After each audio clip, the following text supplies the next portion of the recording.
Assalamualaikum warahmatullahi wabarakatuh. Perkenalkan, nama saya Hadi Purnomo, nomor induk mahasiswa 2020 020 025. Saya mahasiswa dari Akademi Keuangan dan Perbankan Mulia Dharma Palembang, program studi Keuangan dan Perbankan. Di sini saya akan menjelaskan materi singkat mengenai Letter of Credit, yaitu submateri dari mata kuliah lalu lintas pembayaran dalam dan luar negeri yang dibimbing oleh dosen Bapak Muhammad Furqon, SEI MM.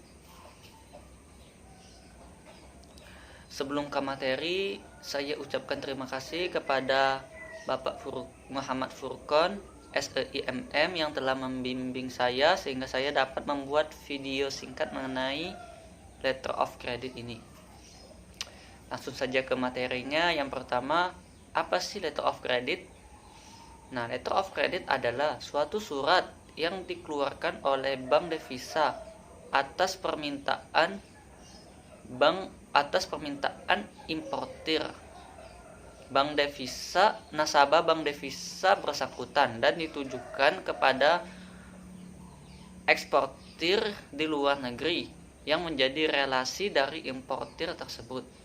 Nah, bank devisa ini juga bisa dikatakan sebagai menjamin kelancaran pembayaran dan pengiriman barang sesuai dengan kesepakatan yang telah dibuat oleh eksportir dan importir melalui itikat baik kedua belah pihak. Nah, yang kedua, apa sih peranan LC atau Letter of Credit bagi perdagangan internasional? Peranan LC atau Letter of Credit bagi perdagangan internasional adalah yang pertama, memudahkan pelunasan pembayaran transaksi eksportir dan importir. Yang kedua, mengamankan dana yang telah disediakan pihak importir untuk membayar barang impor. Yang ketiga, mengamankan dokumen pengapalan. Nah, masuk yang ketiga, yaitu pihak-pihak apa saja sih yang terlibat dalam LC. Nah, pihak yang terlibat dalam LC ada 4 atau 5. Yang pertama yaitu importir, yang kedua ada bank devisa atau opening bank, yang ketiga ada advising bank, yang keempat ada pihak eksportir, yang kelima ada negotiating bank. Nah, masuk ke yang keempat, yaitu saya akan menjelaskan tentang bagaimana sih terbentuknya LC atau Letter of Credit. Nah, terbentuknya LC dan Letter of Credit ini harus ada pihak importir dan eksportir, yang mana pihak importir dan eksportir ini melakukan pertemuan untuk membahas membuat suatu perjanjian atau kontrak.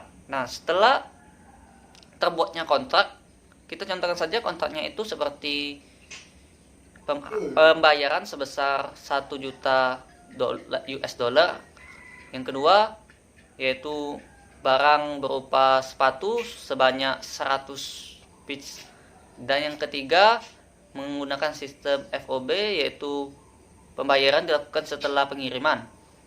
Nah, setelah terciptanya kontrak ini, kemudian pihak importir akan mengajukan LC ke banknya, yaitu bank devisa.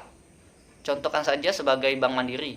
Nah, pihak importir ini akan ke Bank Mandiri dengan membawa isi kontrak kedua, yaitu dana pembayaran yang kemudian akan diblok di bank tersebut. Yang ketiga ada persyaratan administrasi yang kemudian akan dijelaskan oleh pihak bank. Nah, pihak eksportir juga akan menghubungi banknya, yaitu advising banknya. Kita ibaratnya saja sebagai bank DPS. Nah, pihak eksportir ini akan menginformasikan melalui kontraknya itu ke bank DPS ini. Nah, setelah itu, bank opening bank atau Bank Mandiri ini akan mengkonfirmasikan ke Bank DPS mengenai perjanjian tersebut. Nah, setelah dikonfirmasi oleh Bank DPS, baru kemudian Bank Mandiri akan mengirimkan Documentary of Credit yang isinya berupa draft LC yang yaitu total pembayaran, berapa banyak barangnya, jangka waktunya, dan lain-lain. Nah, setelah itu dokumenter ini akan dicek oleh pihak Bank DPS ini apakah sah atau tidak. Nah, setelah dicek keasliannya, Bank DPS ini akan mengkonfirmasikan ke pihak eksportir agar pihak eksportir ini segera melakukan pengiriman barang.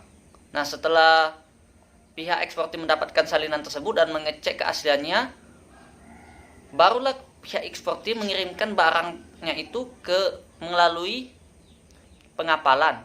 Nah, pengiriman pengapalan. Nah, di pengiriman pengapalan ini biasanya akan ada dokumen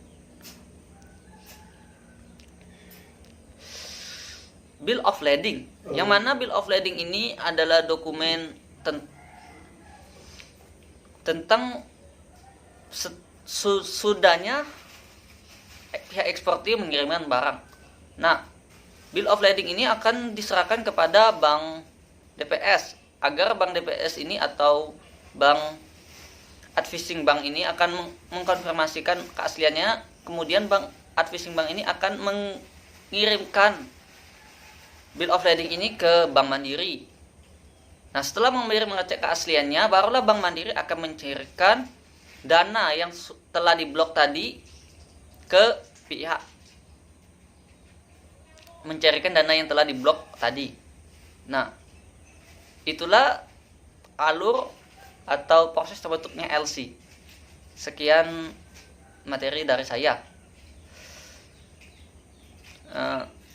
Untuk itu, sebelum penutup, saya mengucapkan terima kasih kepada pembaca yang telah mendengarkan sampai penjelasan dari saya. Dan juga saya mengucapkan permintaan maaf bila ada kesalahan pengucapan kata. Sekian dari saya. Wassalamualaikum warahmatullahi wabarakatuh.